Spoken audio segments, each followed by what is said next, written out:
আসসালামু আলাইকুম। দেখেন আমার মা হচ্ছে একেবারে এই শুকনো মরিচের ভর্তা বানিয়ে দিয়েছে আমার জন্য। আজকে আমি আমার বাসায় চলে আসছি। তারপর হচ্ছে মা এই যে ডাঁটা শাক রান্না করে দিয়েছে। তারপর হচ্ছে এখানে হচ্ছে আমডাল আছে কিছু। আমডালটা আমি বাসায় এসে রান্না করেছি। তো হচ্ছে আমি আজকে আপনাদের সাথে শেয়ার করব, কারণ এই গরমে কিন্তু মাছ মাংস এতটা ভালো লাগে না। আর হচ্ছে ঈদে ঘুরে বেরিয়ে মাছ মাংস খাওয়ার পরে আসলে আর কিছু ভালো লাগতেছিল না।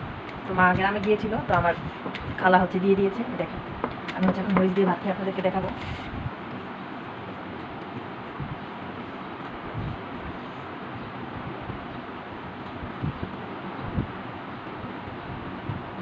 জিভে জল এসে পড়ছে আমার।